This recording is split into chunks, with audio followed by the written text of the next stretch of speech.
Peggy Bolton, first of all, hey, she's here to stay.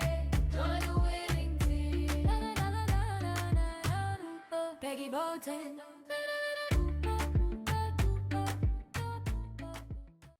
Hi, my name is Peggy. How are you?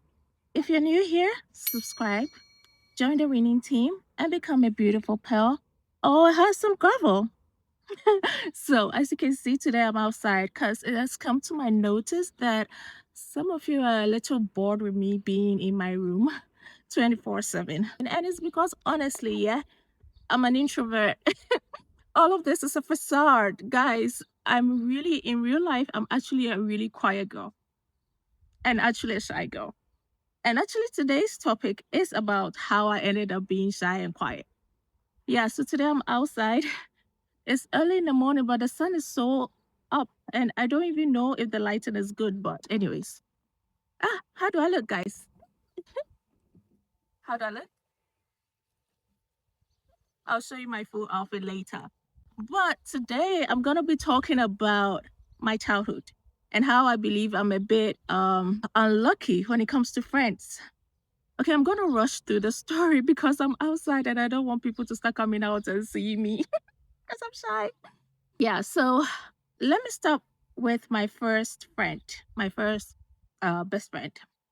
Let's name this girl Juanita. Okay, so in Ghana, and I know most of my audience are Ghanaian, but like also because I live outside Ghana, I have international watchers. So I'm gonna be explaining very obvious stuff. Don't get annoyed. So in Ghana, usually you go to crèche, daycare, elsewhere, and then you move on to kindergarten in another school. And the kindergarten is followed with primary school and junior high school in one big school. Okay, so in my kindergarten and primary school, um, oh, the light. Okay, let me just leave it.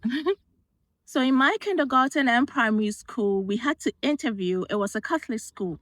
Yeah, it was owned by Catholic nuns. It was run and owned by Catholic nuns from abroad. Yeah, so they handpicked their students. So we had to interview. Even as young as we were, kindergarten, you had to interview. Uh, child appropriate interview. Oh my God, there's a car coming. The driver is staring at me. Anyways, so I remember my mom took me to the interview, and I don't know where she was, but I remember myself being in the playground and I was on the swing, and there was only one swing. There was slides and merry-go-round, all of that, but there was only one swing. And I believe I went to the washroom. I came back, and I'm talking kindergarten. We are like 3 or 4, at most 4 years old. And I came back to the playground and I saw another girl on the swing. And of course, I'm a child. So I go to her and I was like, I was the one who was on this swing. I said it's in Chi because, yeah, that's the language we mostly communicated in. And her response was that, Anomatua, Anomafufro, Betsnaso.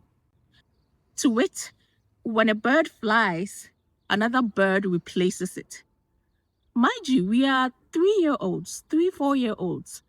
So when I first heard that, I was shook. I clutched my invisible pearls because I had never heard someone speak such deep chi. And I was like, she's right. But like, I had never heard anybody, even an adult, say something like that. So that was red flag number one for a child to know something like that, or to say something so, so confidently and so, I don't know, well. So let's skip to when school begins.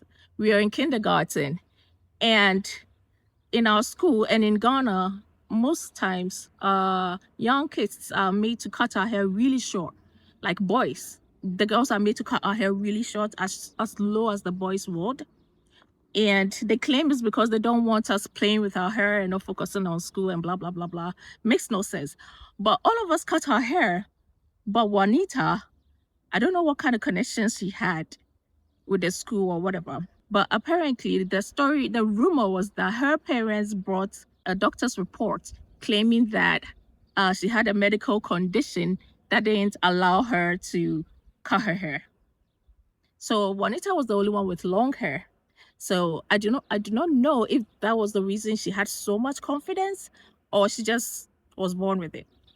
But I remember our first break time in kindergarten. She told all the girls that she was our master. And of course, we were kids. We don't know the difference between master and mistress, but we all believed her. Essentially, she said she was our boss. So I remember during break time, we'll be running after her, calling her master, master. And unfortunately for me, she handpicked me. I remember. These things are core memory. So we are 3 or 4, but like they're stuck in my memory. She handpicks me and she says, you'll be my best friend. And I was like, cool. So that's how I made my first best friend in kindergarten. And I said unfortunately because that is where all my woes began. She bullied me. When I bring lunch to school and she liked my lunch as compared to hers, she would just eat my lunch. And I wasn't taught to eat other people's food, so I wouldn't eat her lunch. So I'll basically go home hungry. Uh I remember one particular time somewhere in primary one, we were playing and then she literally grabs me and hits my head against the wall. There were like little stuff like that. And honestly, yeah, if Juanita is watching, I am not lying. You might not remember these things because they weren't done to you. I was at the receiving end, so I remember. So, being treated like that, I remember when she hit my head, as for that one, I went home and I told my mom. And my mom reported it to the teacher, our primary one teacher. And as I said, I don't know what kind of connections Juanita's parents had, but one day, Juanita's parents, both her mom and dad, just came visiting the school.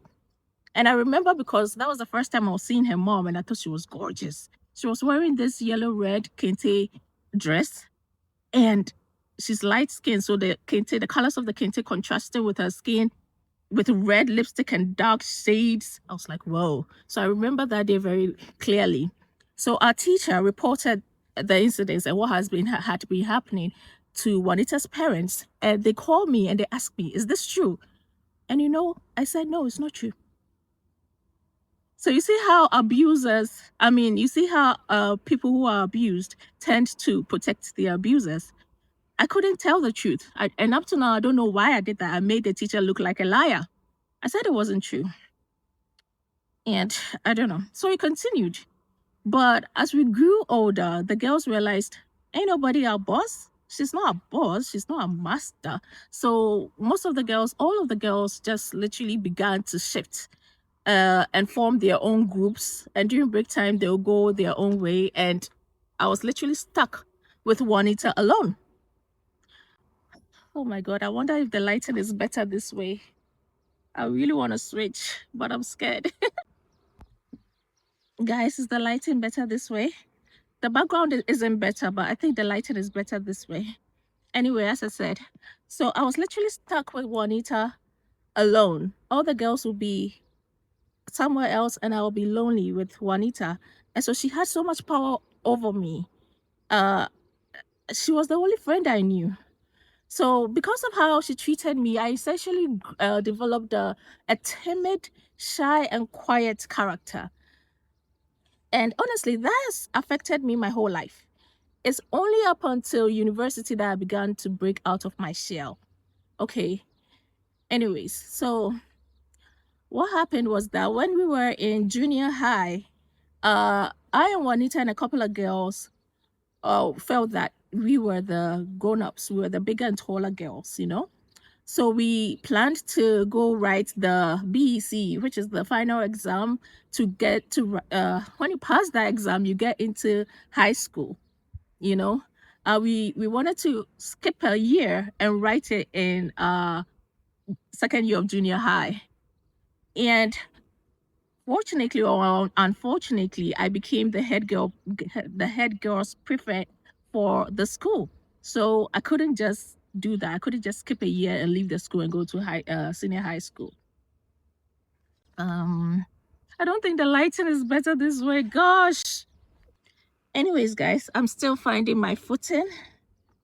And I live in a newly developed area, so if it looks like a construction site, you know why. So essentially, I became head girl, so I couldn't just leave. And I remember during vacation one day, another classmate calls me and she was like, Peggy, do you know Juanita has gone to write the BEC? And honestly, it's childish that this is such a a heartbreak story. But to me, Juanita and I were so close that it shook me that she did that without telling me. We were literally together a couple of days ago. So when she was studying all this time to go write the BEC and she didn't tell me she was going to leave. She was my only friend. And honestly, I know I've told you my heartbreak story before, but this is actually my first heartbreak story. I was shook. I cried. So indeed, she had gone to write the BEC, and apparently she didn't get a good school. You know, when you pass well, you get a grade A or grade B school, because the schools are grouped in those categories. And so she left. And first day when we resumed school, the first day, I was alone. And thankfully, the girls noticed that, you know what, we can't just leave Peggy alone. So I remember they called me that I could join them for break time for lunch. And yeah, so because Juanita really didn't get the school of her choice, she had to come back. And oops, she had to come back. And this time I had, learnt my lesson. So I didn't isolate myself. We all mingled with the girls till we finished our final year of junior high and we wrote the BEC together. And I did so well. We all did so well, but our year group, so much drama. Because even though I got all ones, and in Ghana, in junior high, it's 1, 2, 3 as grades, not ABC. One is the highest score. And I got all ones, but for some reason, I didn't get my first choice school, which was Wesley Girls. I was heartbroken. I got to Fantaman and I was like, if Fantaman was a group B school at that time, and I was like, anyway, I'm not going to a group B school. So I stayed home for one term. And Juanita also got Fantaman for some reason, but she went. Unknowingly to us, she was working her way to be transferred to Wesley Girls High School. But I remember when I was home crying and my mom and everybody was, working their way to see if they could get me into the group A school. She called my mom, and I don't know where she got my mom's number from. She calls my mom, and she was like, Ma, let Peggy come, okay? Let Peggy come to Fantaman. It's a good school. All this while she was planning to leave to the better school, but she was trying to convince my mom to take me to the grade B school. So she was going to leave me there again. You see, she was so manipulative, you know? So honestly, that's how our friendship ended. I mean, after we finished high school, she moved to the States, and we've had some conversations on Instagram over the years, but we never really became friends again. I still think the light is better this way. See, sun kissed. Anyways, but yeah, so that showed me early in life that I wasn't lucky when it came to friendships, you know? Anyway, so the next friend I made was also in my junior high school. Let's call her Beniwa. Now, Beniwa, the thing about Beniwa was that she was a gossip. When I would go visit Beniwa, she would gossip to me about Juanita. Hey, have you seen Juanita? Juanita, they're no, yeah, no, say yes, so Tony. Hey, now they're you see, stuff like that. She'll be talking about this girl to me. But I remember one time, okay, so let me take you back. When we finished high school and I moved from KNUST to the University of Ghana, Legon, Beniwa's boyfriend was in that school. So she told him about me and he came to visit me. Your girlfriend has told you to go and say hi to her friend. This boy came, he started hitting on me. So me, I went to choke him. I went to tell Beniwa that her boyfriend was trying to move to me. And I think that kind of incited some sort of jealousy in her. Because I remember what actually finally broke the straw that broke the camel's back was that on my birthday, Beniwa posted a very old picture of mine. But Juanita's birthday was like a week away from mine. Oh, that reminds me, when we were kids, because Juanita's birthday was just a week after mine, we would celebrate our birthdays together. And my mom and I take birthdays really seriously. My mom will bring stuff, drinks, cake, and stuff to school. And Juanita will never bring anything. This girl can't lie that her mom is bringing stuff and we will be waiting. Nothing will come. And then we just go ahead with the party. For years, she kept doing this. That shows you how manipulative this girl was, you know? Anyways, so on my birthday, Beniwa posted an old picture of mine, and I was confused. I'm like, I have new pictures. So why would you post an old picture of mine? But I let it go. But a week later, when it was Juanita's birthday, Beniwa goes ahead and makes a whole Instagram post wishing her a happy birthday on her main Instagram page. I'm like, what? You gossip about this girl to me, but on her birthday you are showering praises on her. I was like, so I wasn't jealous, but I just felt like the intention behind it, like, what am I missing? Are you and Juanita sort of friends? And when I come, you talk to me about her just to hear what I have to say. Like, that's just not someone you can trust, you know? So that's what broke that friendship. And that's friendship number 2 already. So there's been, a couple of girls in between that I had made friends with, but the most recent one was right before I left Ghana. I was the operations manager for a school, which belongs to a really popular actress and movie producer. Some of you may know. And this girl, we had such a great relationship. But, because I was the operations manager, I had to make sure things run. And sometimes I had to put my foot down. And I don't know what exactly happened, but for some reason, she stopped talking to me suddenly. And when our boss noticed and asked her, she claimed that I shouted on her one time. Mind you, as the operations manager, I was in control of teachers, cooks, security, cleaners, all of that. And even those people would never say I spoke to them disrespectfully. So for that girl to claim I shouted on her, I know from the core of my spirit that it was a lie. So essentially, that girl lied on me to our boss. And I don't know if it was a ploy to get our boss to dislike me, but it never worked. Me and my boss are literally sisters now. So their plans never worked. See, all of these stories are, petty and all of that, but it's just made me realize that maybe there's something about me because my friendships never work out. And so it's made me build a wall, a really high, thick wall.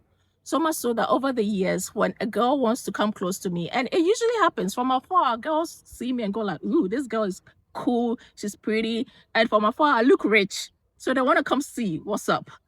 And they want to be my friends. But because of my experiences with female friendships, I always try to keep a distance. And most of the times, they end up feeling rejected and develop a dislike for me. So guys, I don't want to make the video long, but I just want to know, from what you've heard, am I the drama? I don't think I'm the drama.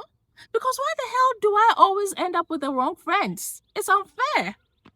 Anyway, so essentially, the essence of this video is that as we're growing up, girls, my beautiful pearls, and handsome gravels, please pay attention to your kids, what kind of friends they are making in school, because literally they make these friends at the formative years of their lives, and it can change the whole trajectory of their lives if they make the wrong friends. Their whole character is formed by the kind of friends they make when they're kids. So let's be mindful of that, okay? And even as adults, let's be mindful of the kind of friends we make. Now, I get it. It was unfair that Juanita took such a great step in her life without telling me. But as an adult, I understand. It's not everything you're supposed to tell your friends. Let's watch that. Move in silence, okay? And tell all your plans to God instead. Let me leave it here because I'm sure people are beginning to come out of their houses and this is awkward. So thank you all for watching. I love you so much, my beautiful pearls and handsome gravels. Bye.